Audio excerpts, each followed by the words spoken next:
So I recolored my hair, and my thing was I do like this pink. However, I wanted something with more vibrancy. And I trust myself. I knew it's a new week.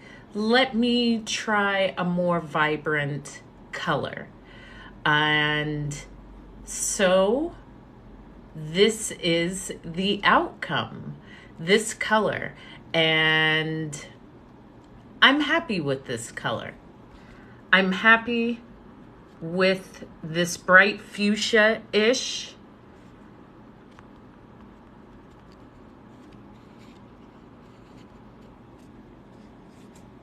What do you think? Now, it almost looks red from here, but it's actually pink. I mixed some colors. However, I was just feeling a different color. I loved the pink that I was last week and the week before. However, I believe with these different colors, I'm like tuned into a different color frequency with every different color. So this is it. And you know what? I didn't have to, but I lifted my hair again because short hair it all grows at the same length. However, with short hair, you can see the length very quickly. And I don't like to have roots. I like my color to be like as up to date. And so I have to color often. However, I like it. I like it. What is this color? I'm thinking of a name. So if you can help assist with the new hair color, because it's quite vibrant. However, I appreciate it. I appreciate it a lot. And of course, I have my tea. So over the weekend, I fasted from Friday to Sunday. And all of the coconuts that I had, I from my lives last week, I had all of these coconuts that I was opening. And during my fast, and it was just like a 72-hour fast, I was drinking coconut water. So I allowed myself, that's what I drink, and water. But that was it. And it was beautiful. Like there was a moment that I thought, nah, I don't want to go through with it. And after that part, it was like, oh, okay, I get it. And I journaled a lot during this fast. I enjoyed it. I really enjoyed it. And I remember my parents would fast.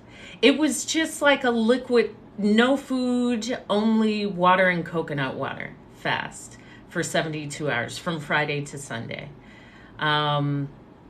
And it was like a intentional.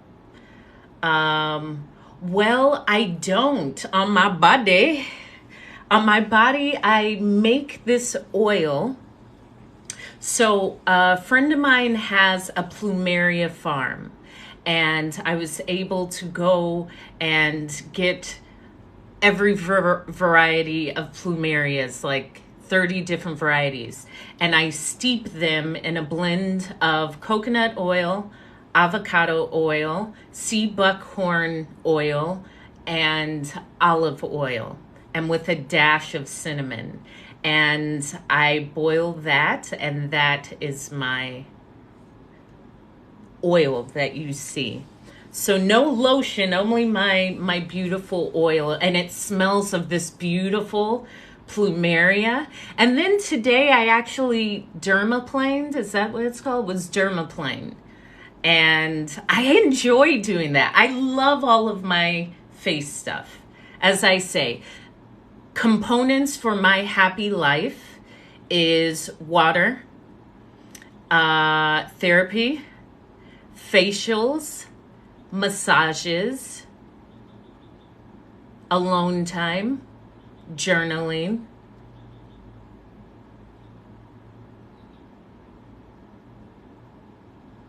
and sun time. No, I don't. I only use that oil and like just a regular castor soap. So no. And being in Hawaii, I don't really, I mean, this is good enough. So that's what I use. And on my face, I use that. And then I use, sure, I'll show you it.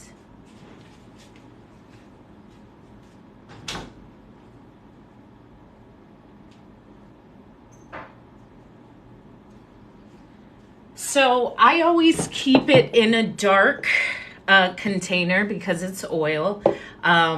I used to do makeup and I was really into skin. In fact, before I was going to be a flight attendant, I was actually enrolling in aesthetic school because I was like, okay, I want to do the face and extractions and facials and be an exceptional esthetician, and that is the way I'm going. And I would read a lot of books about the ingredients as well as go to the esthetician all the time. So I became quite secure in the fact I can give myself a great facial. So I always know I can provide what I need. If it's a facial, I can do that. If it's my brows, I can do that. If it's my hair color, I can do that. If it's my nails, I can do it. Like I enjoy a person to do it, and if need be, I do an exceptional job and I enjoy doing it.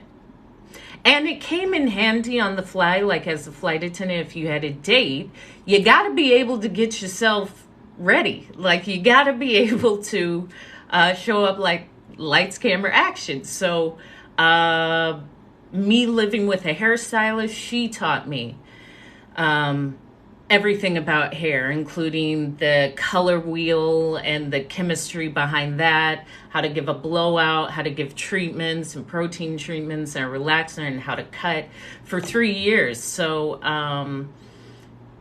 that is it. So this is the oil, and it is in here because, as I said, a dark bottle is best so it doesn't break down. And the oil, so the oil just looks like that. It's kind of yellowish.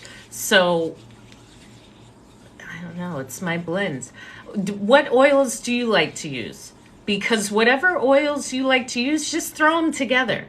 I don't believe there's any special mix. Like I just put things together. It probably doesn't need to be put together. I don't know. I just put it together and know that it'll work. And I figured that out, or I have, okay, you can do both. There's no right way to lubricate your body. So do whatever you would like, and there is no wrong way to do it. Just make sure, it's all golden and glowing. Right, so the fast with the coconut water, which was fantastic because coconut water has every nutrient you need, and electrolytes and just potassium and magnesium and all of these things that during this whole time, thank you. In fact, okay, talking about mixing, so I gotta dye my hair like every week. And last time here on live, I dyed it this color and I found it. They were all on sale. I used this. But I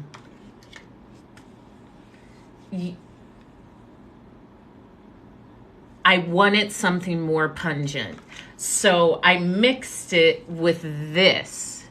And this is Neon Paparazzi Pink. So Neon Paparazzi Pink, Bubblehead Pink for like 20 minutes. So thank you. It is quite, I like it. You can help name it. I don't know, paprika, Paprika Patricia or something. Peppy Paprika, maybe. It's beautiful. I like it. And after I colored it, I also coat my hair and my head with this same oil. No, no. Why would it? Girl, you got to rinse it out. Like, you have to. I was also taught that. Why would it? No, it won't bleed. I'm not a marker, but because I rinse it out and shampoo it and then condition it and do a final rinse, I rinse it all out. It won't bleed onto anything. I think your dietary concerns may be higher on the list than treating your skin topically with something, because if you happen to have a breakout or acne, it could just be because you're stressed out. It could be because maybe you're not always eating foods that aid to the health of your skin. It could be, thank you, Poppy Pink. Thank you. It could be a lack of water, or it could be your body saying, actually, I'm overworked. So sit down and drink water and we'll clear up. I don't know. I believe we know. However, maybe you'll have to slow down or pay attention and ask or see if there's dots that you can connect. But I believe it's all of that. So I support you in that and you'll figure it out. So first I bleached it because I'm big with my hair. I lived with a stylist for years. I was her hair model. I've always had gorgeous hair. And I like doing my hair. It's the choice of like complaining I don't have the stylist or learning and trusting myself and going. And in this route, there's nothing for me to complain about. I can never complain I don't have a stylist. No one can do this. I do it. I taught myself. I'm confident. It's looking real good over here. So, because short hair shows very quickly, I like to dye my hair often because I don't like to see the dark roots. So I think 10 days ago, I had bleached it and dyed it pink. It started to grow out. It started to fade. So I used my Ultimate Blonde Level 9 Lightener with 35 volume developer. And then I water it down with 10 volume just to like thin it out. I bleached it, all of my hair, even the pink, for maybe 20-25 minutes. Rinsed that out, washed. Then I put this color, so the Neon Paparazzi Pink. This is a semi-permanent, but this is the color I wanted. I wanted to mix it with this and this. So this is permanent. So I mixed both of these in the bowl with volume 10 developer. And actually, I think I put a drop of the 35, like to kind of open up the shaft. Because my hair is so short. Even if it gets fried, I'll just buzz it off and start again. So I just am experimenting. That's what you do. So that's what I did for about 20 minutes. And then I rinsed it out, washed it, conditioned it again. And I think I just went through with a diluted shampoo just to really rinse it out. And with the oil, this oil, I then do a really nice head massage and concentrate at the front of my head and here, like I get in and just give myself a oil head massage. It's fantastic. You see how I'm just bright and glowing? That's what I did. And then I dermaplaned my face and took more oil and gave my face like a really beautiful face massage for like 10 minutes. So that's the look that I did. One of my favorite reds. I love a red. See, for me, The hottest outfit is, no, there's no castor oil. There's no castor. It is, let me take a sip of tea.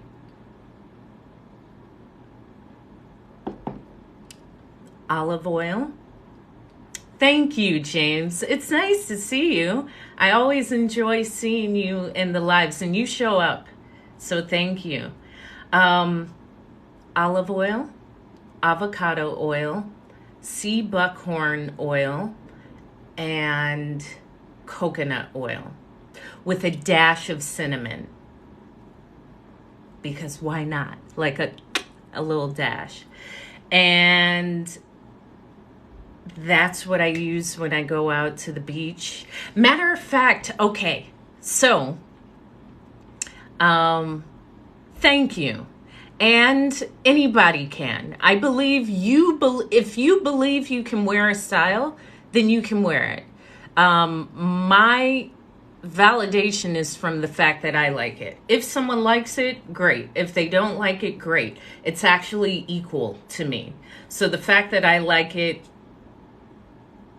it's it. I would not be affected if someone did or didn't like it. However, if someone loved their hair and other people didn't like it, doesn't matter. The person loves it. Even if you may not think it looks great on them, if they do, if they believe it looks great, then they believe it looks great. And there's a power, I think, to a short hair. However, I've had my hair everything. Like, I naturally have big, thick, curly hair. So I've had blown out hair, big, beautiful fro, blonde, everything, bob, bangs, taper, everything, layered, natural, not natural, whatever, except I never really did synthetic hair. I have beautiful hair. My mother I never saw my mother wear any additional hair pieces, so I always felt confident in my hair, what I had. And that was reminded during this fast. And I don't know, has anyone done a fast? It was just a 72-hour fast, and all I consumed was coconut water and journaled a lot and found clarity through the fast, which was one of the intentions. And then I said, yeah, well, fast done, new hair. Thank you, Anne, for the Choco Strawberries. Thank you, Anne. So it was really nice. And it was nice that I had all of these deliveries of coconuts. I mean, I thought, like, this would be great to have more coconuts. And someone came to my door and offered me, hi, Rover, good to see you again. And you always show up too. So thank you for showing up. We're talking about the new hair, how I fasted over the weekend, just Friday through Sunday, and the oil and the coconut water. And what was even better, thank you. I went to a friend of mine's performance at the beginning of my fast. It was on a Friday, and he is a phenomenally gifted drummer. And he's a drummer for his band Gauze, and they had their performance, and I went, and it was it was just what I needed, like, to hear those drums. Now, I stay outside because the doors are open to the performance little place, but people are pushing and jumping, and I can observe that from outside because I don't care to be pushed. However, I enjoy that people are loving that and they're pushing each other and moshing. However, I can have the same effect not in there. I'll just observe from outside without the pushing. And he's creative. And thank you. Thank you. Oh, I really appreciate that. Yeah, well, I'm also calm. I'm also calm. Like, I'm grateful for my life. I live a great life. And to be present, I believe it shows. So, Alam, thank you. Did I say that correctly? Alam Awenat. Alam Awenat. Is that correct? Yeah, today, I knew it was going to be a great day. I always know it's going to be a great day because that's the thing. You can just say today's a great day. So thank you. Thank you. I pride myself at mastering people's names. And I'm great at it because I've lived so many places, especially in London. I can read someone's name and say, oh, your last name is Turkish. Oh, your last name is Persian. Oh, your last name is Senegalese. Like it's quite a trick. Thank you. Oh, I love that. Spicy pink. Okay. Yeah, me too. It's really enlivening. I really love these colors. I have blue, but we'll see. This is great. Yeah. So, okay, the names and,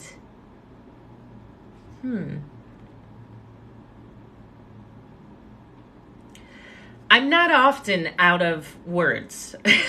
So for me to, the day. So, I woke up and just felt it like today is a great day. Of course, it's that day where everything is just beautiful and easy and free. And I completed what I needed to complete early. And I like to do anything productive outside my home. So if it's an email, if it's a phone call, I'll go outside. I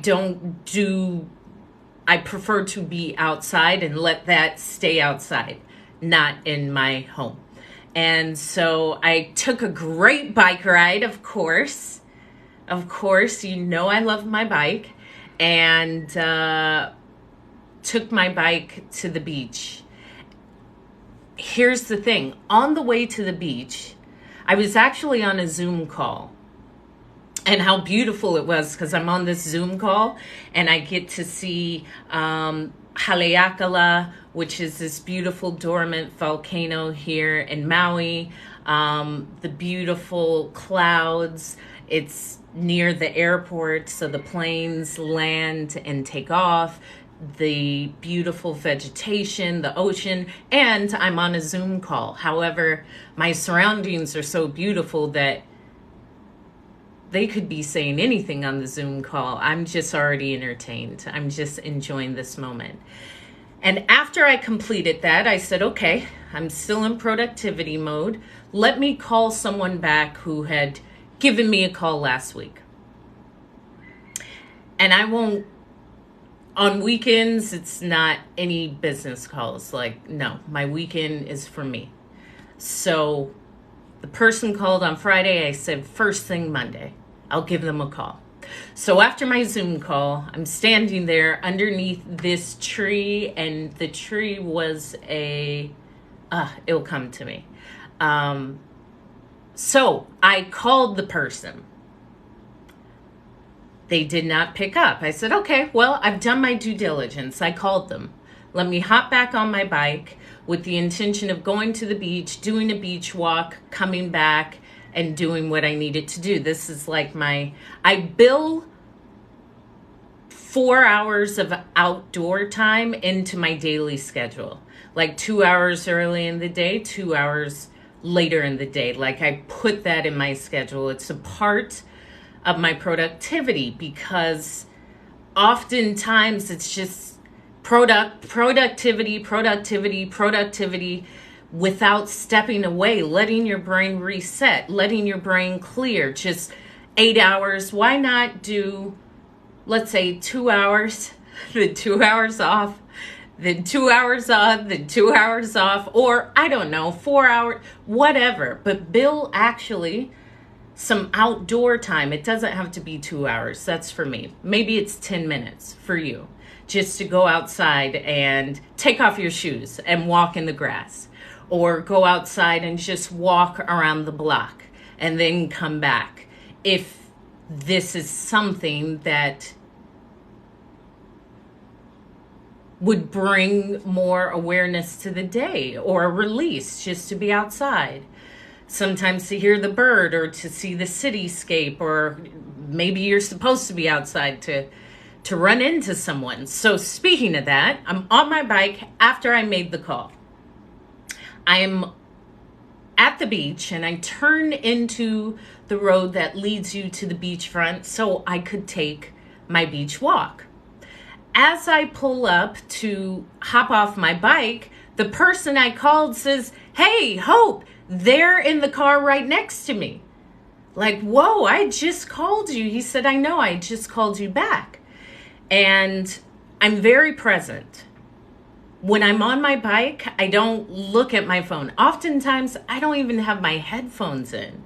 I want to hear the wind. I want to hear like the earth. Like I'm not looking at my phone. Thank you, King. Nice to see you. I appreciate every time you send me some love. I see you. Thank you. So he had called me. Little did I know. I guess the universe was like, Hope, he's at the beach. So that was really beautiful. To me, it makes that confirmation that I'm right on time. I'm right where I need to be. I'm doing everything I need to do. I'm doing what I need to do. And so we quickly caught up. He gifted me some of his sandalwood incense because I love sandalwood. I love scent. I love sandalwood. I love Palo Santo. I love burning cinnamon sticks. I make incense. I love like white copal. Oh, I love copal. So all that to say,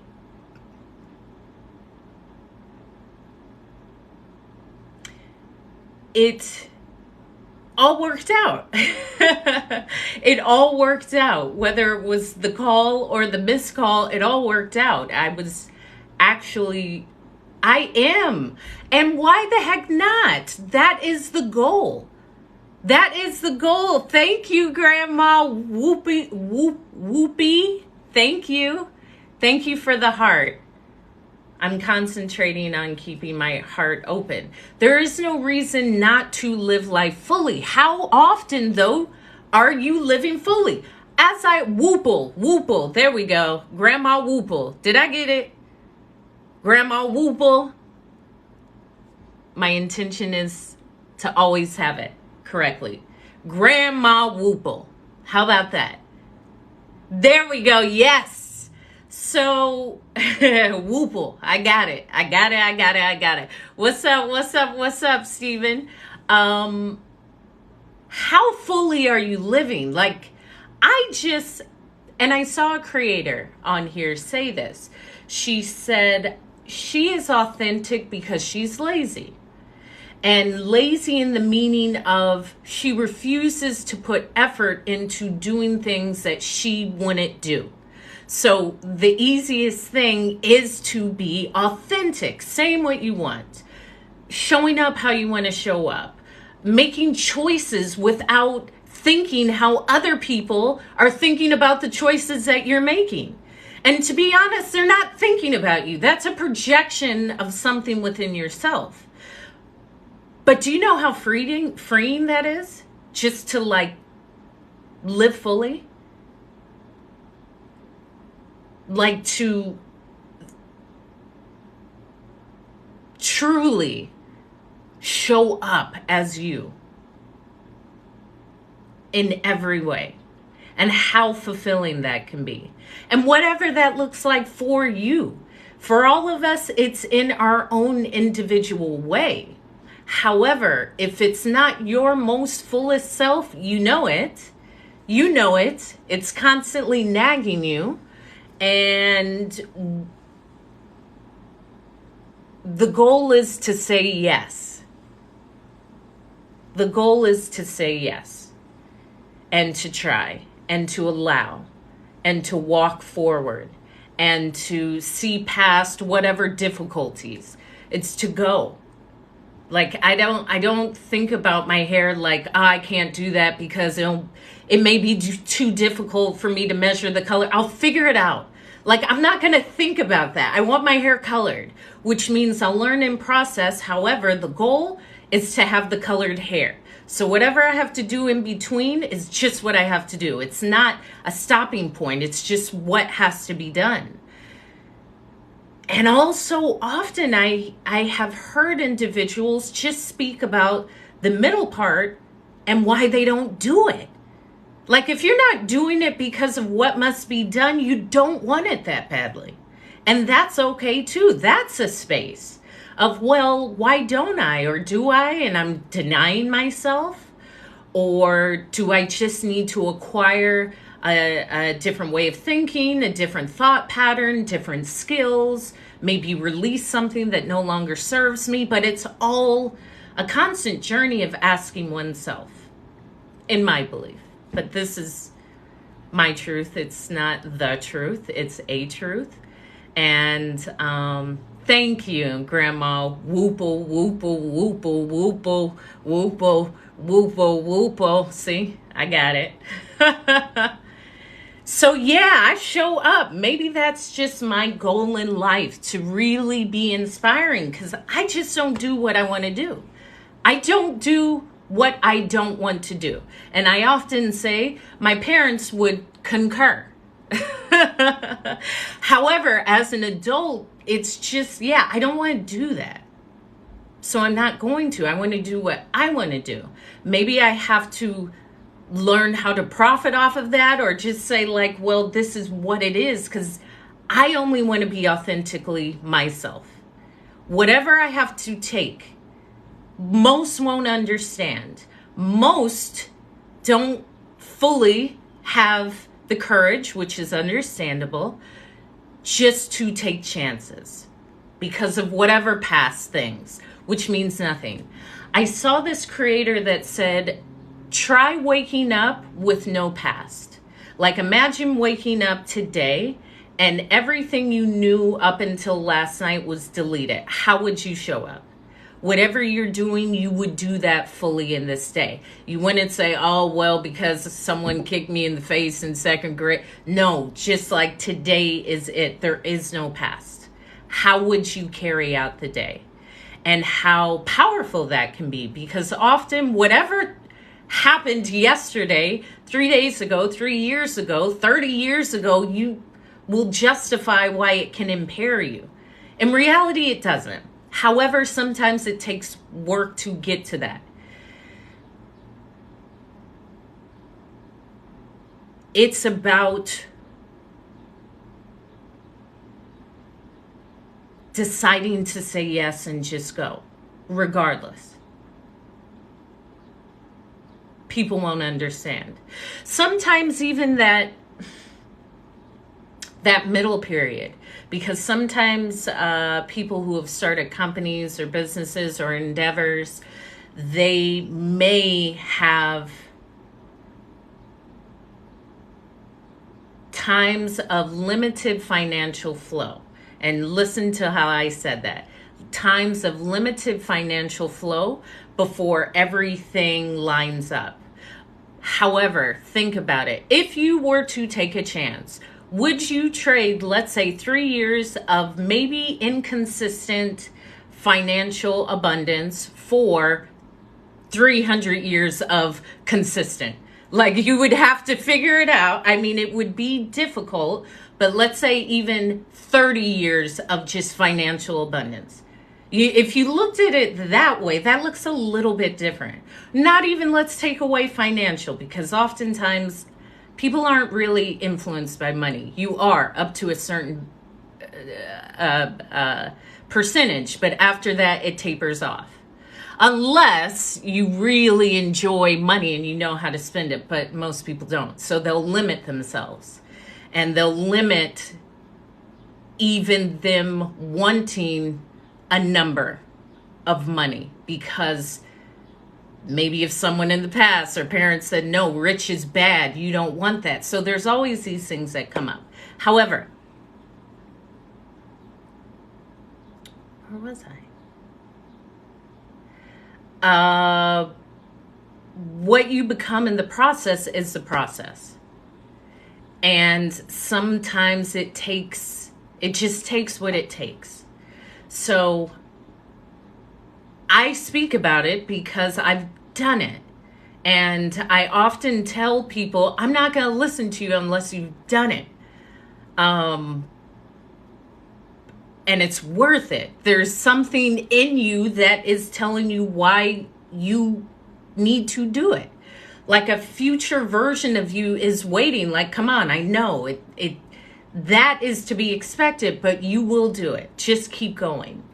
And courage comes from me just consistently doing somewhat difficult things. But they don't become difficult anymore. After my first big move, and I speak about this, I'm from Central California, but my first flight attendant base was in Washington, D.C. So I moved from my parents' house at 22 to Washington, D.C. to my first base. So that was my first move. My parents also always said, like, you move when you want to move. That it was made no sense to them to say, like, you got to get out at 18. No, we want to ensure you have the skills and you leave when you want to leave. You leave when you want to leave. And furthermore, listen, I say this. I always know if nothing works out, my mom will say there's a room here for you. So of course I'm going to try. If nothing works out, my mom will come give me tea in the morning. However, it will. I don't even see it as not working out. And after that first move, and I do remember I remember crying when I first moved to DC. So when I first moved to DC, we had to work exactly. And even that foundation of knowing you can always go back home. Like I'm welcomed, not, oh my gosh, I have nowhere to go. No, I do. That's an option, but I don't see it as an option. I know it's there. But I say it's figure outable. Everything is figure outable. Thank you, Therese Asani. I got to figure this out. Figure this out. And that's what it comes down to. You got to figure it out.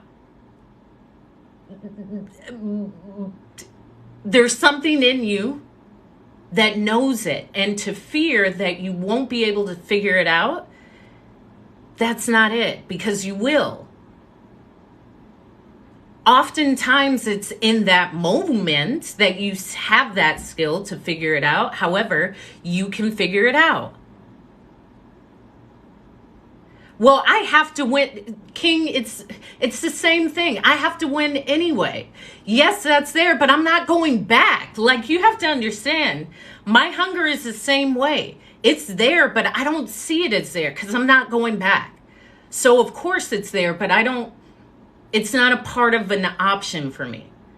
It is there. However, I'm never going back. And I knew that even in flight attendant training. I'm not here. Some of y'all are here to mix and mingle, and as my dad would say, finger snap. Y'all over there finger snapping. My dad was born in 1947, and he would say, y'all over there finger snapping. I'm not here to finger snap.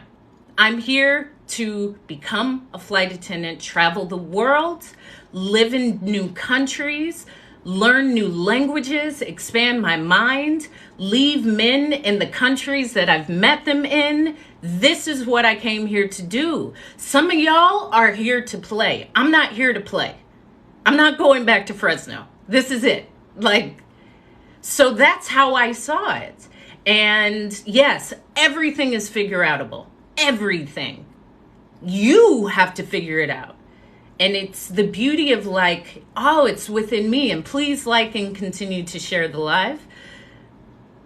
The beauty in that, when I'm not looking at anything outside of me, It's always me. I just turn it back to me. I was visiting a friend and they were sharing how their success is because other people don't see what this person sees in their art, which is fair enough. I understand.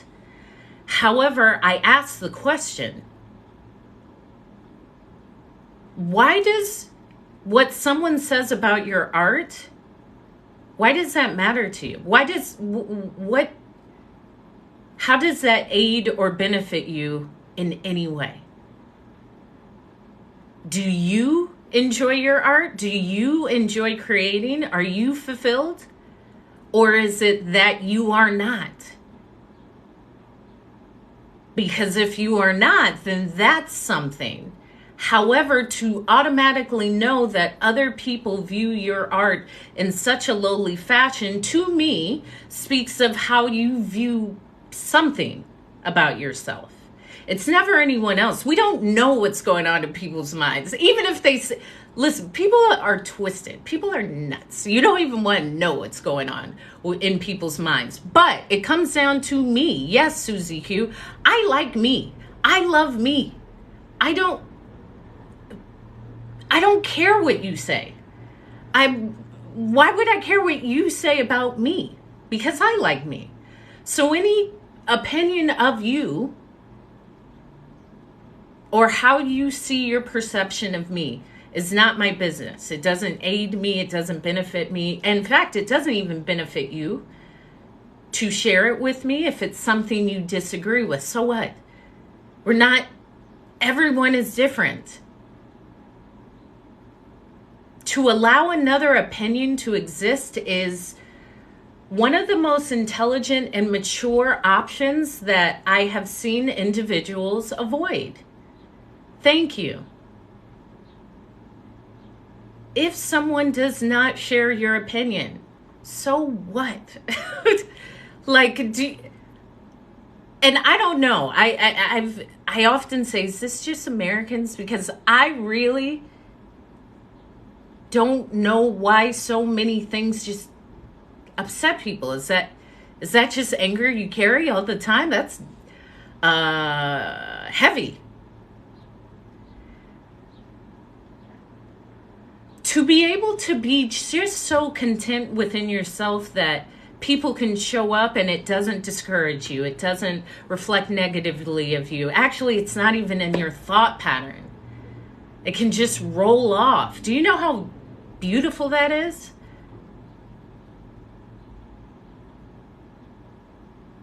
You don't know what people despise, but why do you need to tell them? Maybe they do. Maybe it's not your truth to share. But even in that, you can find compassion. It's not about you. Why does that matter so much to you? I know it doesn't. It's not something that's going through your mind 24 hours a day. So what? Maybe it's not your truth to enlighten someone. Just allow people to be people without the need of updating them. Just allow them to exist. Allow them to maybe there's something that you can learn.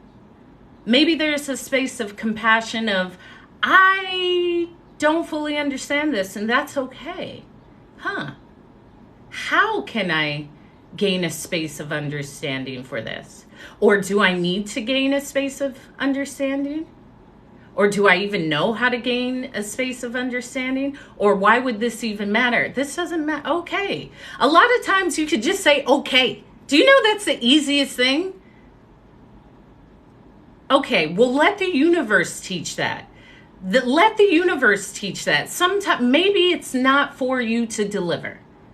However, even the assumption of what someone thinks is just your thought. It means nothing in the world. Whatever you're thinking, you don't know if people actually hate. That's how you've compiled the information that led you to this moment. But so what? Okay, yeah, sure. I see that too. I that's true. So if you are the God of the universe, isn't the belief that we are each governing, we are all creators, which would be oneness or uniqueness or interconnectedness? So maybe they don't like the truth. And allow the space of compassion for that to come to them whenever it needs to, or not. Release that expectation that something you know needs to be told to someone else. Because maybe it doesn't. Maybe it does. I don't know. I don't adhere to tightly. I've seen too much that, like, so what? The only thing I'm clinging to is a new hair color next week. Like that, I'm not worried about. But a new hair color, come on. Since I've been online, how many hair colors have you seen? With each hair color, I shave off whatever was with me the week before. So what? Like, carrying that is heavy, and it just flows over into your day. It doesn't, like, enjoy life and the beauty of your life and the beauty of what you've learned without always having to share your knowledge. Maybe just your simple presence is enough. And hydrate, because you know I'm big with water. I'm actually calling out for more coconuts. Yeah. Thank you, Stephen Daniels. More coconuts, because during my fast, which was beautiful, it was really beautiful. I said once a month I'm going to do like a weekend fast, because it was so much releasing and journaling and like focusing and like realigning, really, because I was still on my bike a little. Actually, I kind of rested because I didn't want to do like well too much. Maybe, but maybe not. Like these sayings just say good, but maybe not. What we resist persists, sure, or not. Like, so what? Maybe not. Maybe it doesn't. Maybe there's additional avenues to that, but so what? You're talking to someone who has pink hair, riding with her beautiful golden body oiled up in a bikini top she bought in Bogota, Colombia, with her favorite vintage Levi cutoffs, biked to the beach while on a business Zoom call and breathing in this beautiful Hawaiian air and giving gratitude and walking barefoot on the beach. I'm embracing life. How are you embracing life? Tell me how you embrace life today, because I'm embracing it.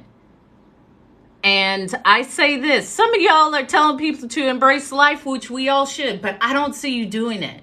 So if you aren't fully living, I want to see you live. Sure, and there's always another level. There's always just more that you can expand yourself into, or release yourself into, or sit into, or become softer in.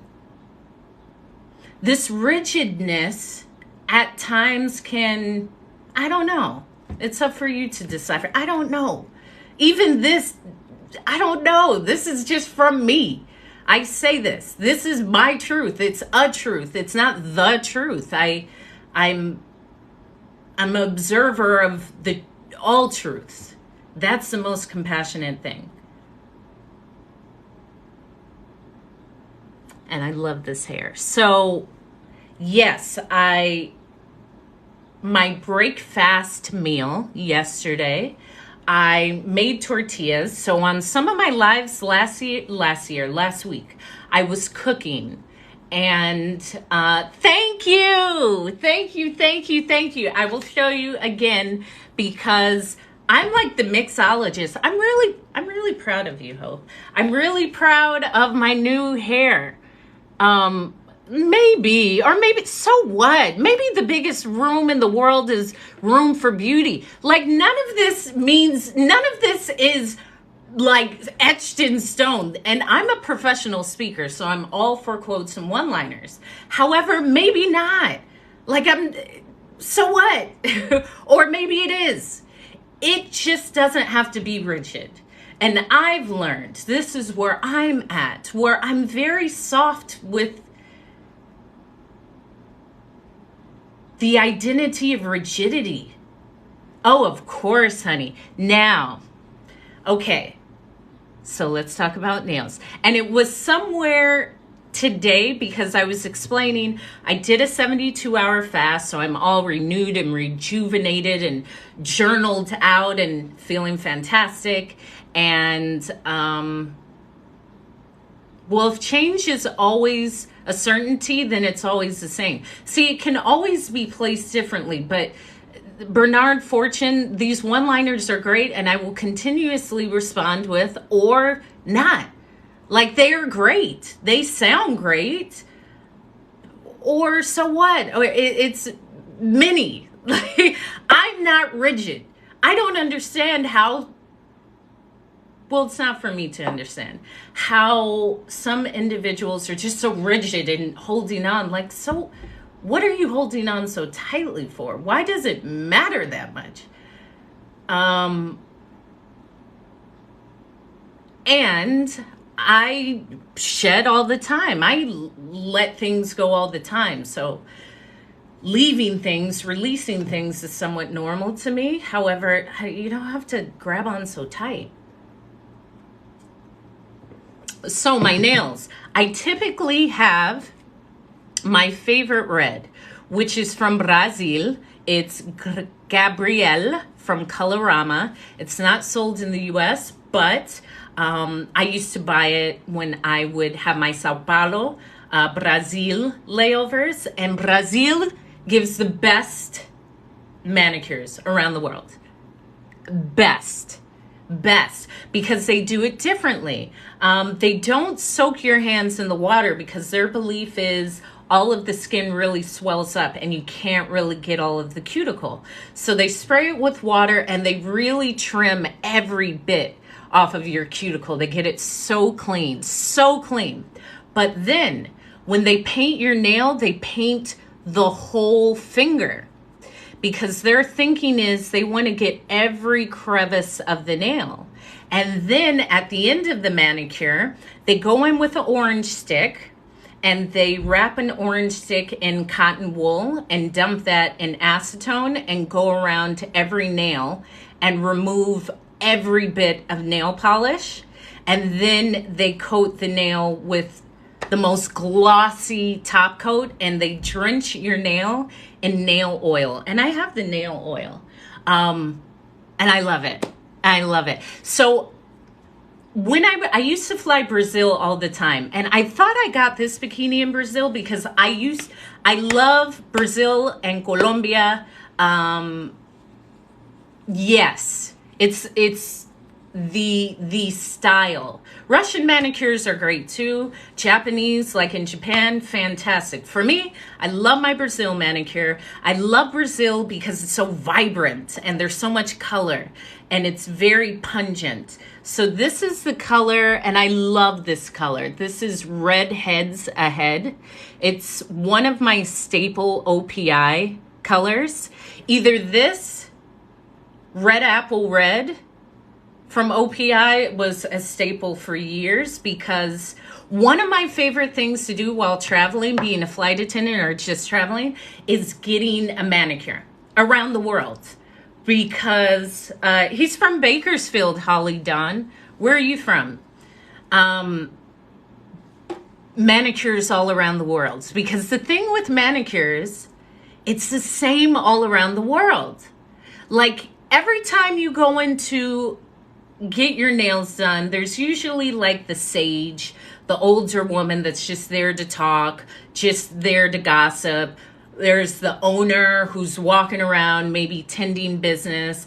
There's the young girl who's kind of new. There's someone who comes in and sells stuff or not.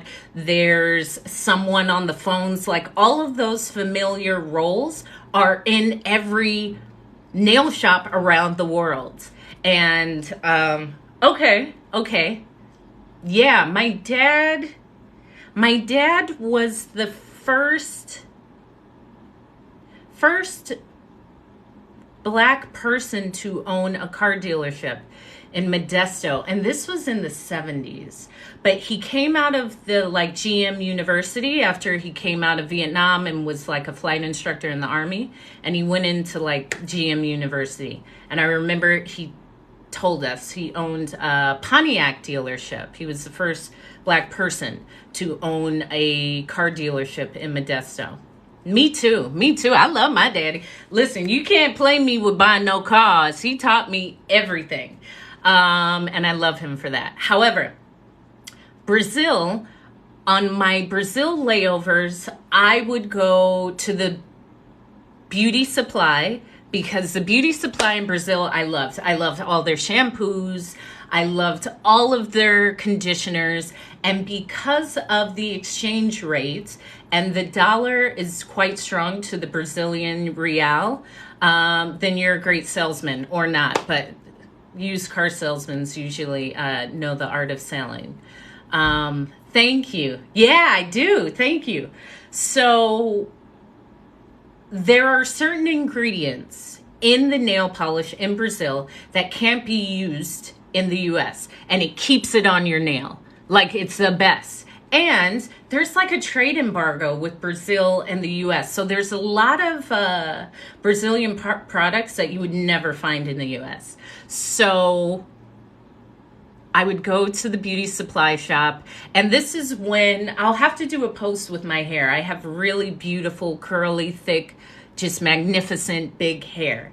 And I would buy my shampoos, my conditioners, my leave-ins, my gels, my treatments, my cuticle removers. They had the best cuticle removers, callus removers, nail polish, top coats, nail oils. I would just go crazy. And so I would spend maybe 30 US dollars, and I would have like 4 to 6 bags full, because it's so inexpensive, but great stuff. And so I remember for Christmas, that's what I would give my sisters and my nieces.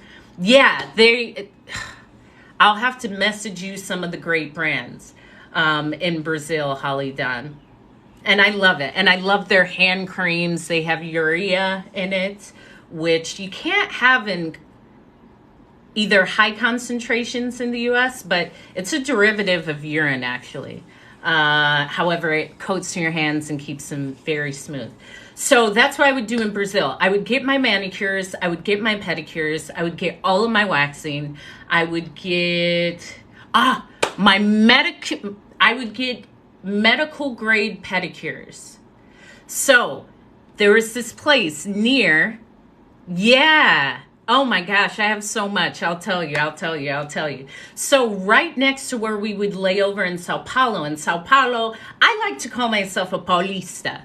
That's like calling yourself an Angelino if you're from Los Angeles, or a New Yorker if you're from New York. A Paulista, because Sao Paulo, and the main road is Paulista. So people from there are called the Paulistas. If you're from there, oh, I'm a Paulista. And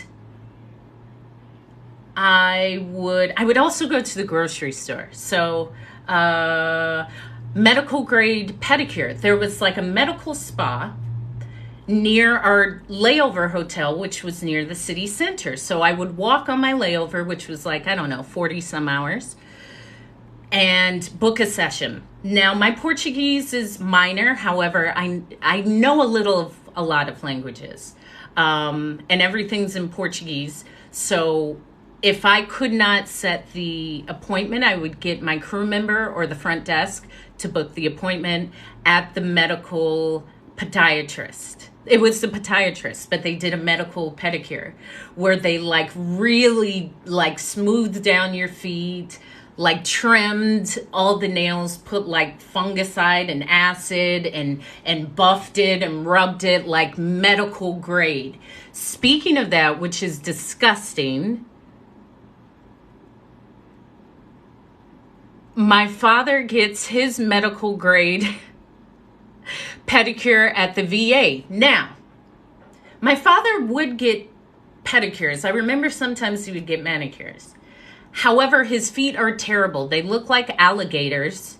They are scary. They are scaly. They cut up sheets. Every time I see them, I'm like, Dad, your feet look like pterodactyls. Do you like put any ounce of moisturizing love into those fins? Like, they're disgusting. My dad's feet are a travesty. And he doesn't care. That's the thing. He's like, so, I mean, he doesn't even think about what I'm thinking about. He has no idea. So it's a part of the VA system where 4 times a year, every quarter, they get actually medical grade pedicures at the VA, where I actually went with him. You're welcome. Listen, I journaled that I am radiant. So it showed up. Thank you, Bernard. And I love you too. It's all love, always. How can it not be love with this color? So I'm loving this color. I really am. And actually, I wore these because it's the plane over the world. It's like me. And I have said, someone said, like, Hope, you're still getting used to the ground. Most of your life has been lived in the clouds, and it has.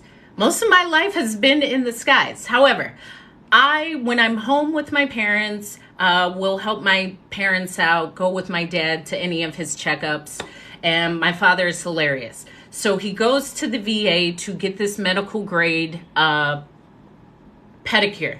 Now, this woman should probably get $1 million per nasty foot, because men's feet are already terrible, but these veterans are walking pterodactyl feet. Like, their feet look like tectonic plates. Their feet look like claws of a decayed reptile that has yet to be discovered, with toughness and crackedness and flakiness and discolored and thick toenails. Like, this is disgusting. And this woman gladly does it, which is another thing. When you love what you do, it translates. This I would never do. There's nothing that you can give me to do this. And when I go with my dad, she really does an excellent job, but she has to get those really thick nail things. Sure, paper chaser. This is the other thing. Then I'm not talking to you. Then it doesn't apply. If it doesn't apply to you, then so what? I'm not talking to you. If you got pretty feet, you wouldn't be there. I gotta correct you there. It's not calling you out if it doesn't apply. Yes, but it's gross. My dad's feet, my mom even says he cuts up the sheets because his feet are terrible and he does not care. So she's trimming them, and these toenails are like going bing, bong. I had to walk out. I said, you know what, Dad, I love you. Doctor, what's her? Okay, I'm going to stand outside. When my dad's done, I'll be sitting right outside. Like, I can't. And I love my dad, but the thick nails going all around the place, please continue to like and share the live. This is my real life.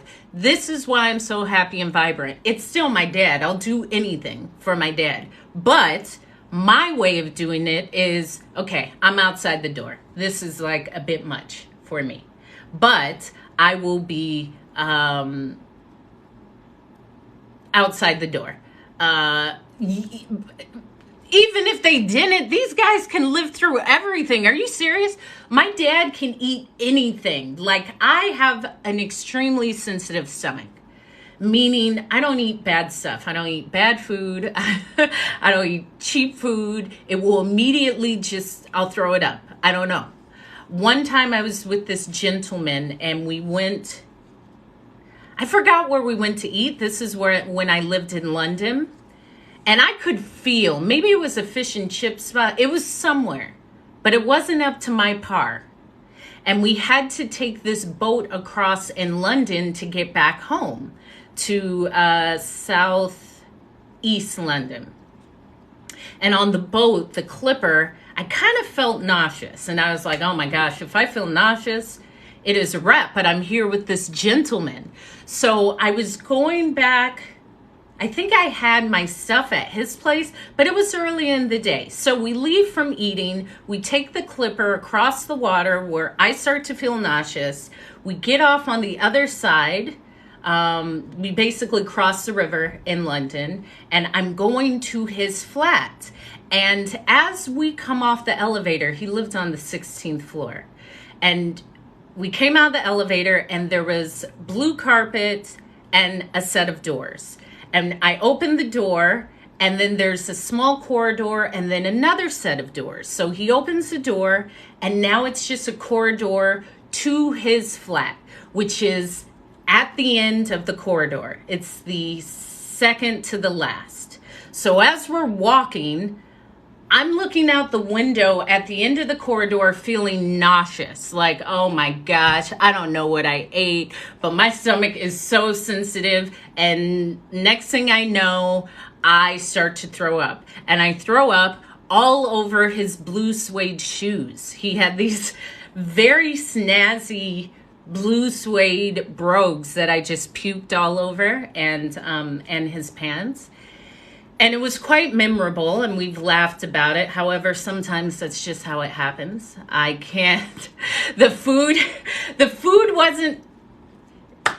Sometimes this happens. Sometimes, I mean, what would you do if I threw up on your blue suede shoes? It's an accident. These things happen. It was something with the food. So, yeah, I mean, the sheets. My mom probably she doesn't toss them. She doesn't toss anything. She'll cut them up and use them as rags to like clean windows. But then I said, Mom, why don't you just toss these things? And this is where I gained understanding, because I easily let things go. Regularly, I'll toss blankets, pillows, dishes, furniture. I'll just move stuff out. My belief is to let new things in. Sometimes there's energy, or sometimes it just needs to go. And I asked my mom, why don't you toss this, donate this? And she said, I'm the daughter of someone who lived through the Depression, and we were given things, and you didn't throw things out. You hardly got things. You didn't even have the choice of what you got. So for me, that's how I learned, like, oh, I get it. Some people will label that hoarding. I do understand. However, I can understand the perspective. I wasn't directly raised by someone who was of the Depression. And when you see things in that manner, you don't just give things away. That was a space of compassion and understanding for me. Like, I understand it. I get it. And still, we can learn to even open that space, because while all that is true, it can be true, and maybe there's a space where we can learn to release. It's all of it. It's not but, it's and, or. And thank you, Bernard. Listen, the game is to be told, not to be sold, And storytelling, yeah, there's something beautiful about storytelling. And I often say that's what I do. I believe that's why I traveled so much. I'm able to illustrate the story. But you can only create the story if you see it. Maybe you can create it if you don't see it. However, I think once you see it, the words come. It's just, that's the courage to see it. It took courage for me to say, this is what I want to do. It took courage to break away from everything that's familiar and leave my hometown to become a flight attendant, to move to DC. And I don't know anyone, but of course, it's me. I don't need to know anyone. It's me. I'm getting to know myself. And in that process, people will come. Just because you don't know anyone doesn't mean you won't. And I found a beauty in that. I love when I've moved to new places because the ability, well, you get to. The ability to reframe yourself, rename yourself, re-zhuzh yourself. Who am I showing up as? What do I want to show up as? Do I want to show up? Who do I want to attract? What do I not want to attract? Like there was so much beauty, I often say, when I moved to London. It was there in DC because no one knows me. I don't have any family here. This is unfamiliar. I can craft myself. However, when I moved to London, it was like a blank slate because I'm not even in my home country. So not only am I having to learn everything, yes, London is the UK, they speak English. However, everything is different. The measurement of units is different. Customs are different. Gender is different. Social society is different. Social systems are different. Healthcare is different. Education is different. How racial makeups are derived are different. Like everything. And I get to create me. I get to learn me.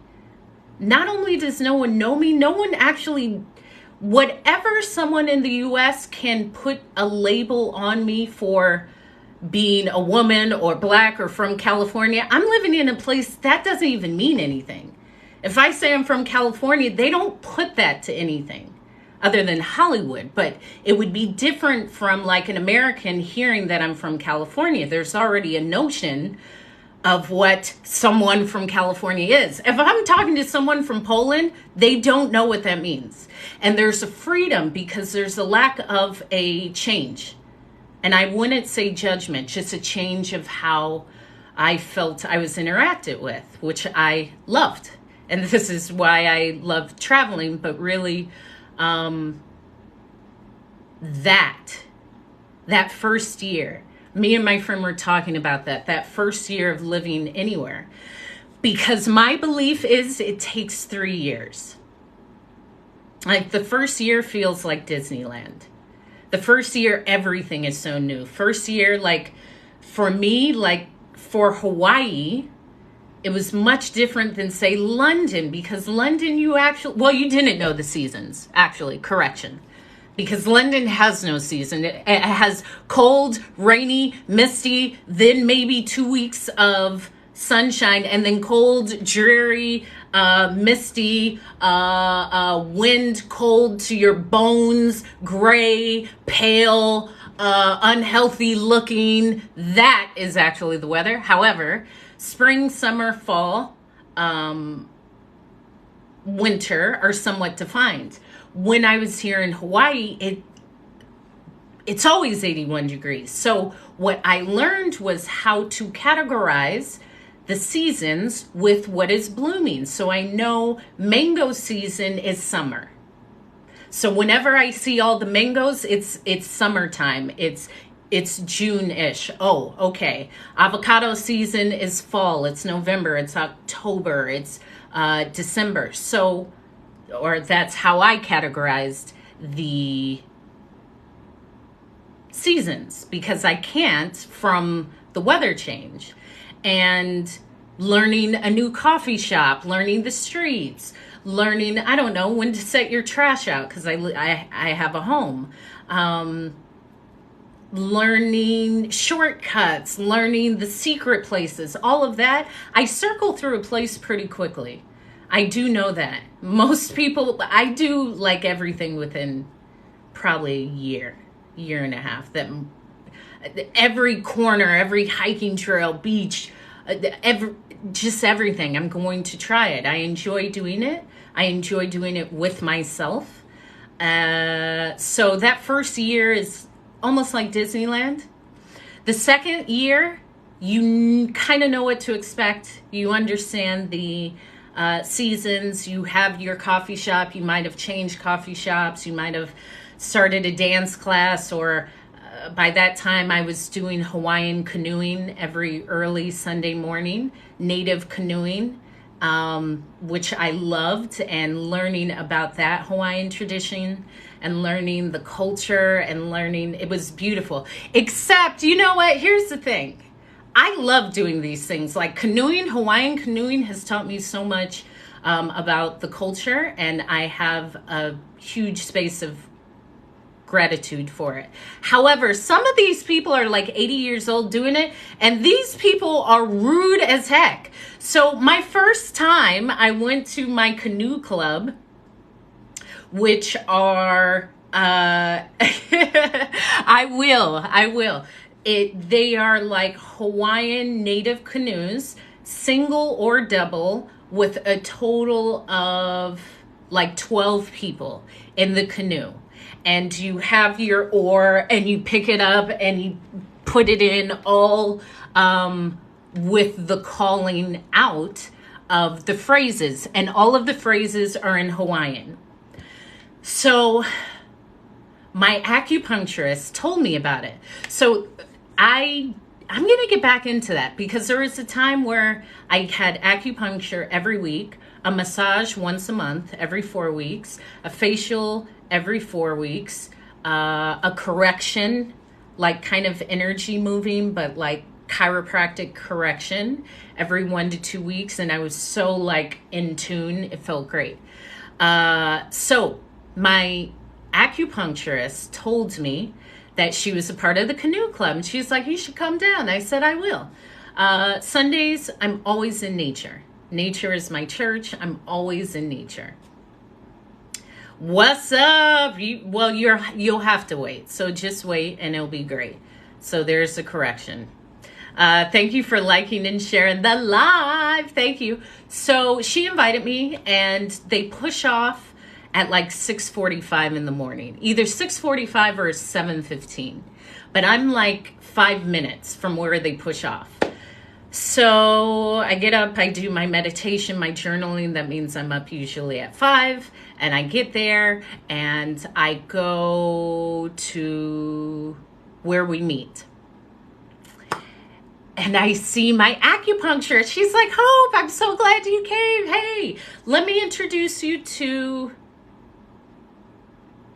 Phil.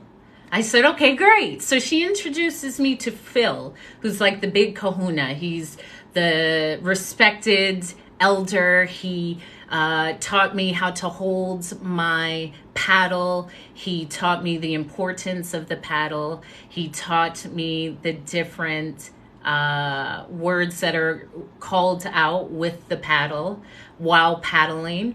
And he showed me how to do it. He's so kind. And I said, I'm so excited. And he said, okay, so we'll put you in the middle, not in the front, not in the back. The person in the back does all the calling out. They also kind of steer. We all steer, but they're also the eyes. There's a person that is in charge of the jug, which is like a 2-liter milk jug that's cut just in case there's water in your canoe that you have to bail out. And so I'm there in the middle. We meet on the sand. We all push the canoes to the shore, and we get to the shore. And I always bring my hot thing of tea because I love it. I love my hot tea. It's early in the morning. It's like 6 a.m.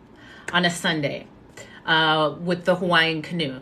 And I don't wear my shoes to push in and jump, because you could wear water shoes, but I like to actually feel my feet in the canoe. So there's 6 on one side of a canoe, 6 on the other side of a canoe, 12 total. We all 6 get in our positions, and we push the canoe into the water at the same time. And as we push and the canoe goes into the water, we all hop in. Like you hop in and you start getting into the rhythm of with the oar, and the guys in the back like, I forgot the words, but it'll come back to me. So there are a lot of people that are over the age of 70 who do this. I don't know why.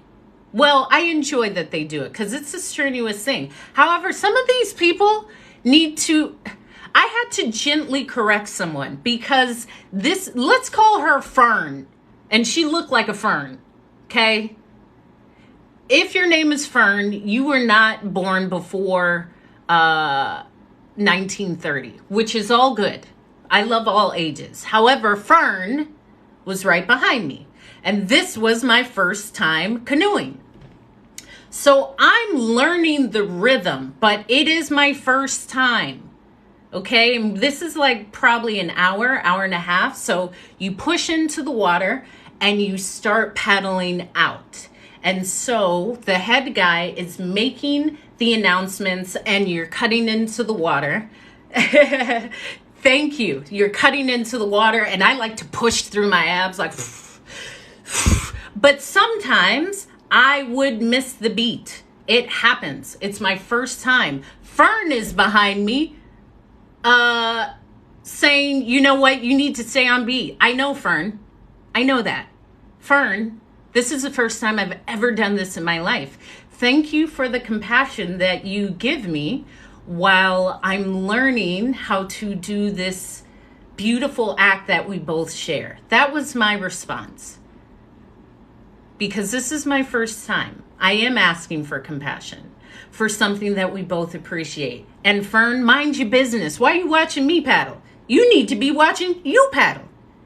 Fern, get away from my paddle. Let me learn. Listen, Fern wasn't playing. We paddled out and you paddle out, it's like maybe 40 minutes. So then you'll stop and the other Hawaiian canoe will come beside and we'll say where we're going to go, or we'll see the wind patterns or how the tide is, if it's safe to go further out into the ocean, or we just loop around and come back. But you're paddling for over an hour. Fern is behind me. Now, there's rest breaks. So we may paddle all the way out. Maybe it's 40 minutes and then we rest. And you get to bring your paddle in and just rest. Drink your tea. We kind of rest. We say, hey, how are you? Oh, I'm doing good. You do a rest break. Then paddles back up, paddles out, and then you put it back in. So there is a rest break. However, we had gone all the way out. And I think the waves, we weren't going to go far. So we decided to come back to our launching area. And Fern is still diligently watching my progression of my paddle. And it is my first time.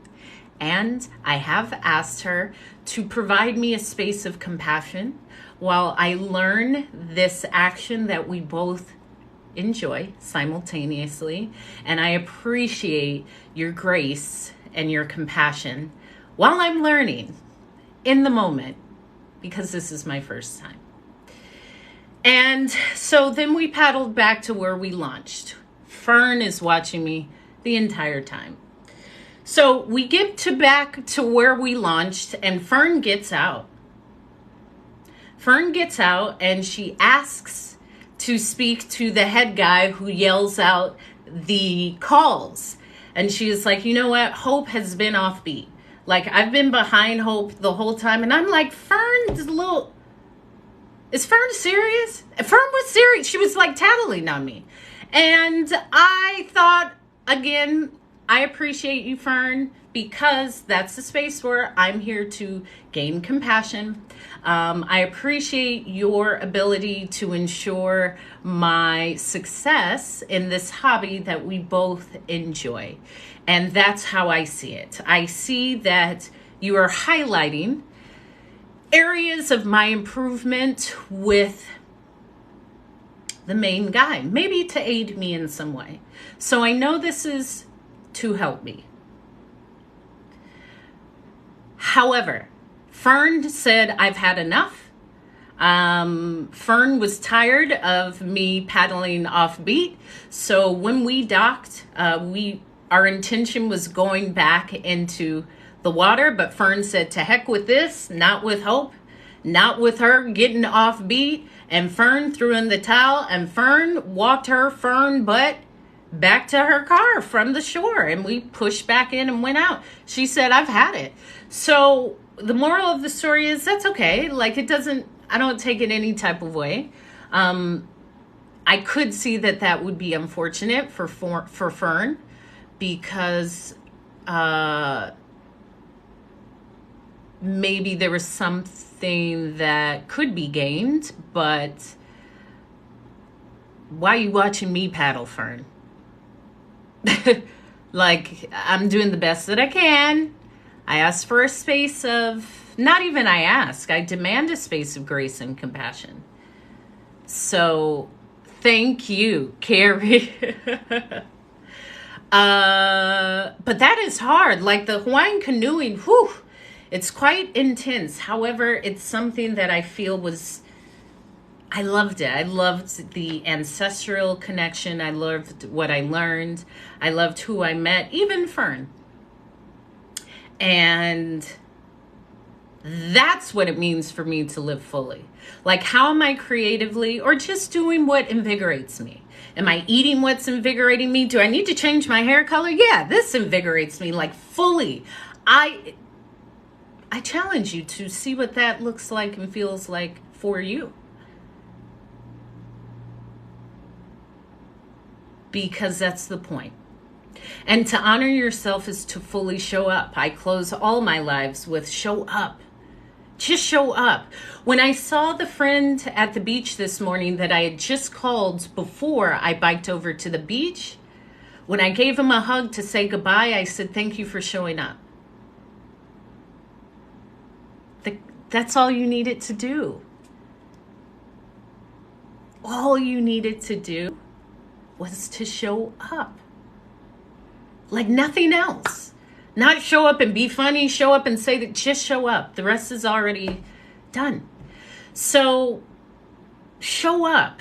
And this is why you see me showing up, and this is how I show up. But I always am pushing myself to show up. How can I show up more for myself? This increases me to show up for myself. I feel good. I love my reflection. I love how I feel. I love how I had to create this color and do all of this. That's what works for me. Find what works for you. However, find it.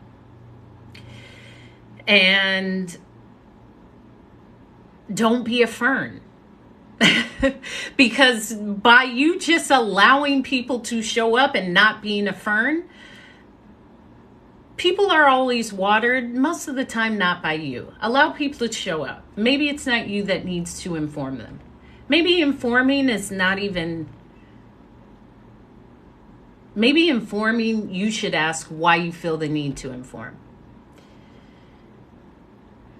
And just love and like yourself. Hop on the bike like I did today. It's been an incredible day.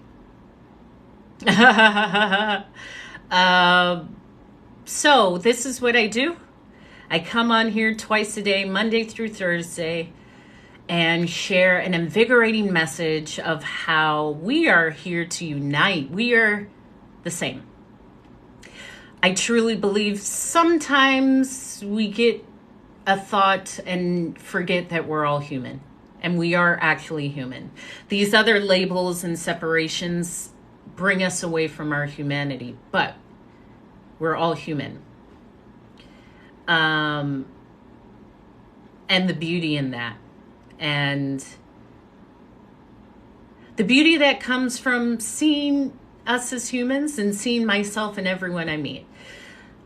You may show up differently. You may speak kinder. You may be a bit more compassionate if you can reflect yourself into every person you come across in every moment of your day. And what would that look like if you were speaking to yourself? How much kinder would you be? How much more open would you be?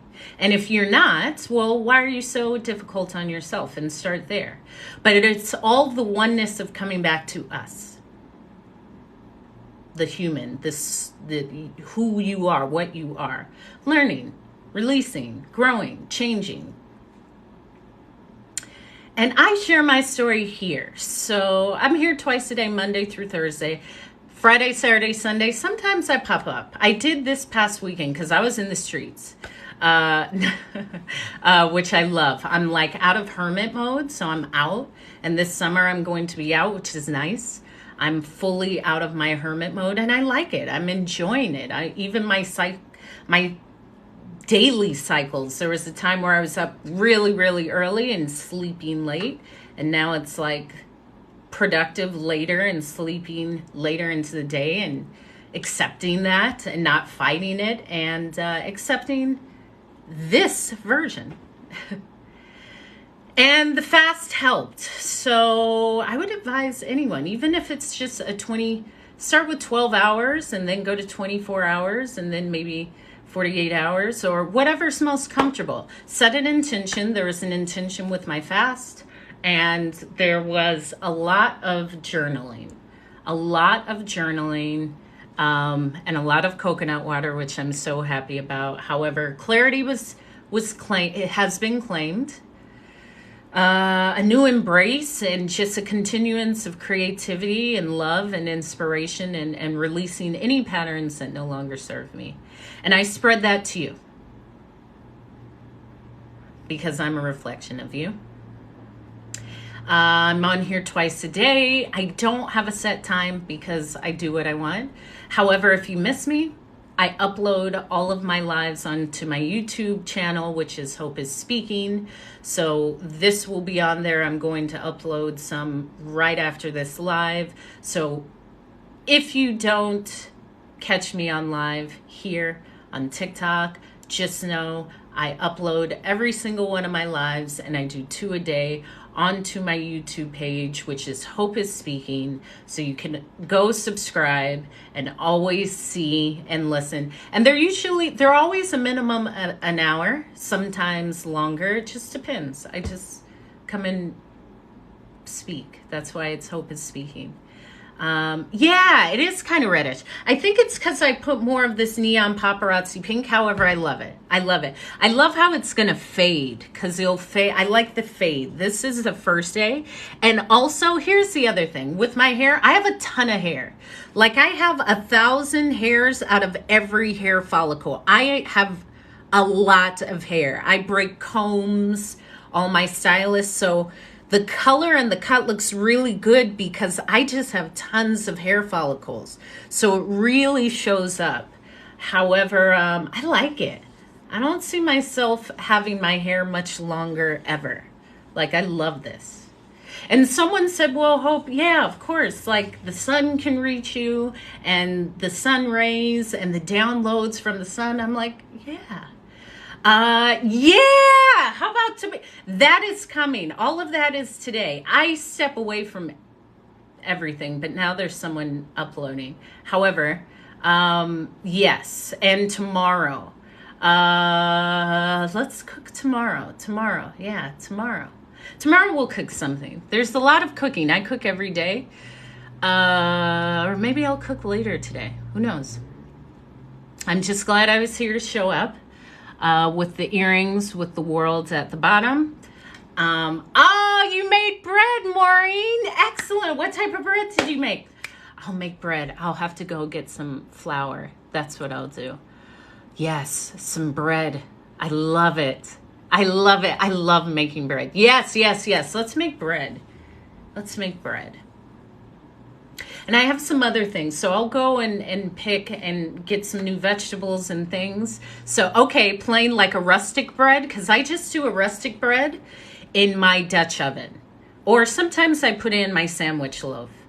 So that's me. That is Hope. Thank you for the likes. Thank you for the shares. Thank you for the love of the hair, of the nails, of my story, of my glow. And I always close with, be the reflection of love for which you are, because we all come from an infinite source of love. Show up. Because I showed up. Show up. All you got to do is show up. The rest comes. The rest works itself out. Make it look good when you show up. Listen, I'm showing up, okay, with the red hair and the nails and the beautiful skin. I'm showing up. Bikini top from Bogota, Colombia. Come on, I'm showing up. These Levi's are from my friend's store. We worked a vintage, like a vintage show in New York together. And he has this fantastic vintage, very curated shop in Fresno, California called, let's see, Black. The name will come to me. And he has a fantastic eye. Yeah, this is a bikini top from Bogota, Colombia. I bought a ton of bikinis when I was in Bogota. It's the best place, as well as Argentina and Brazil. So thank you, but it's a bikini top. And that's where I got these shorts from. Whenever I go home to Fresno, I go to his shop, and he has the most, his eye is dynamic. I have so many beautiful things from him. So be the infinite love for what you are, because you are. We are all reflections of love. Show up. Make it look good when you show up. Love yourself, like yourself, approve of yourself, support yourself, forgive yourself, believe in yourself, trust yourself, listen to yourself, and only listen to yourself. That's the point. When you are arguing against that little thing, that intuition, that voice, that's not always what is intended. You're supposed to trust it. Don't trust Fern. Don't listen to Fern. Don't listen to these people out here. People are idiots. Don't listen to people. People are idiots. Listen to you. Trust you. You're good enough. And I love you. But don't listen to Fern. Oh, that's what's up, Paper Chaser. No, that's my town. That's one of the elements that gave me what you see. So I love Fresno, and Fresno loves me. I will see you. I love you. Bye. Ciao.